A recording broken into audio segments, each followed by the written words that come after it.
नमस्कार, मैं जगदीश चंद्र पांडे, पंडित, भक्तिधाम आश्रम, नौकुचिया ताल, नैनीताल। आज मैं विषय लेके आया हूँ माँ। माँ माँ कहने से ही हमारे आधे दुख दूर हो जाते हैं। माँ, भगवान हर जगह मौजूद नहीं हो सकते, इसलिए उन्होंने माँ की उत्पत्ति की।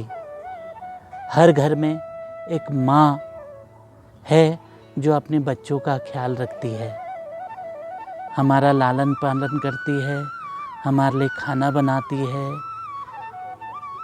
और कई रूपों में हमारी रक्षा करती है।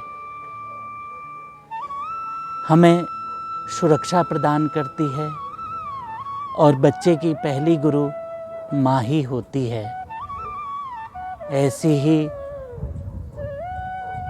परम श्रद्धेया भक्ति माँ मौनी माई भी माँ थी, जिन्होंने अपने जीवन में कई लोगों के दुखों को दूर किया। 25 दिसंबर सन 1922 को पोखरखाली जिला अल्मोड़ा में माँ अवतरित हुई थी। बचपन में गुड्डे गुड़ियों के साथ खेलना, और गुड्डे गुड़िया भी कौन से? गुड्डा होता था कृष्ण और गुड़िया होती थी राधा। बचपन में ही इनके गांव में एक मंदिर हुआ करता था सेमजू का। वहाँ बच्चों से अलग थलग वहाँ पे जाके उन गुड्डे गुड़ियों के साथ खेलती थी और घंटों भगवान कृष्ण और राधा का ध्यान करती थी। 12 वर्ष की आयु में, 12 या 13 वर्ष की आयु में इनका विवाह हुआ। इनके पति का नाम श्री केसर सिंह जी था, जो नैनीताल में निवास करते थे। इनके पिता का नाम श्री कुंवर सिंह था व माता का नाम श्रीमती राधिका देवी था। 12-13 वर्ष की आयु में जब इनका विवाह हुआ और 18 वर्ष की आयु में इन्होंने अपनी पहली पुत्री को जन्म दिया, जिनका नाम चंपा था। उसके बाद एक पुत्र श्री गजेंद्र सिंह बिष्ट जी को जन्म दिया, जो वर्तमान में भक्तिधाम आश्रम नौकुचिया ताल में अपनी सेवा प्रदान कर रहे हैं। फिर उसके बाद गोपा और रमा नामक पुत्रियों को जन्म दिया। अपने परिवार का निर्वाह करने के साथ ही माँ आध्यात्मिक चिंतन और भगवान की आराधना में इतनी लीन हो जाती थी कि उन्होंने समय का पता ही नहीं चलता था। यहाँ नैनीताल में राजभवन एक जगह है, वहाँ पे झंडीधार नामक स्थान है, जहाँ माँ अक्सर जाया करती थी और भगवान का चिंतन किया करती थी।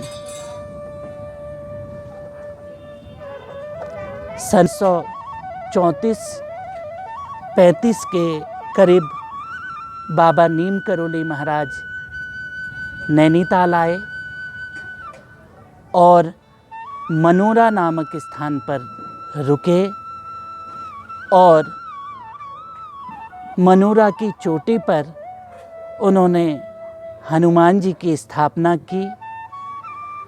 तो माँ जी ने सुना कि महाराज आए हैं, तो माँ दौड़ी दौड़ी उनके दर्शनों के लिए चली गई और वहाँ महाराज जी के दर्शन किए तथा कई हनुमान चालीसा, रामायण उनके द्वारा वहाँ संपन्न किए गए और महाराज जी में उनकी अटूट श्रद्धा थी।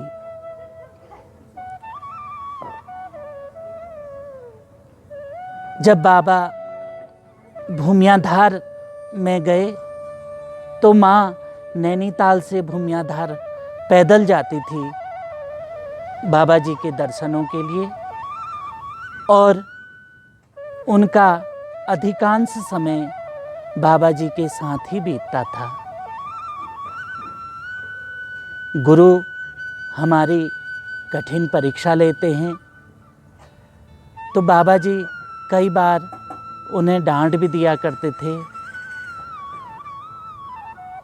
और कई बार गुस्सा भी करते थे, लेकिन माँ कभी नाराज़ नहीं होती थी और अपने गुरु की सेवा में लगी रहती थी।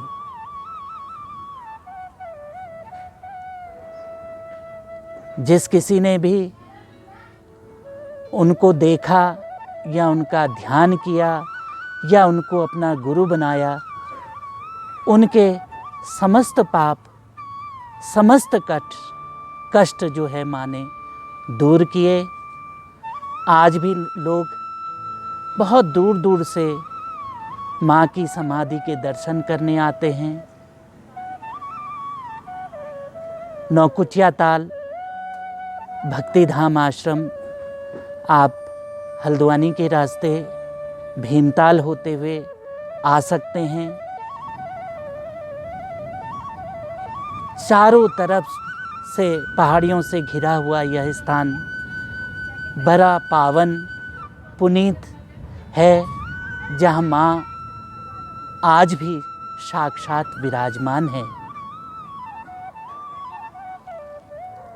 8 नवंबर 2013 को माँ समाधिस्थ हो गई। आज इनके सुपुत्र श्री गजेंद्र सिंह बिष्ट जी आश्रम की व्यवस्था संभाले हैं। आप लोग भी माँ से जुड़ सकते हैं। जो नंबर वीडियो के नीचे आप लोगों को दिखाई दे रहे हैं, आप उन नंबरों पे कांटेक्ट कर सकते हैं और माँ के बारे में अधिक जानकारी प्राप्त कर सकते हैं। माँ कहती थी कि बोलने में हमारी 80% शक्ति नष्ट होती है, इसलिए अधिकांश हमें मौन रहना चाहिए। माँ ने अपने गुरु बाबा नीम करोली महाराज के आदेश पर मौन धारण किया।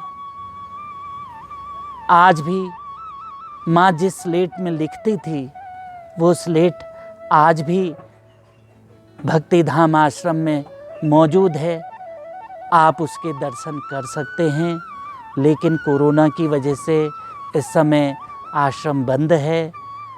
जब ये कोरोना काल समाप्त हो जाए तो आप लोग जा कर के माँ के दर्शन कर सकते हैं और पुण्य प्राप्त कर सकते हैं।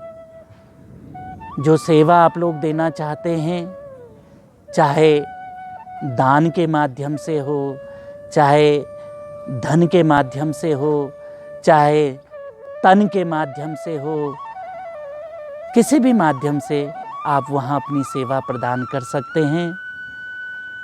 जो नंबर आपको स्क्रीन पर दिखाई दे रहे हैं, उन नंबरों पे आप फ़ोन करके और अधिक जानकारी प्राप्त कर सकते हैं।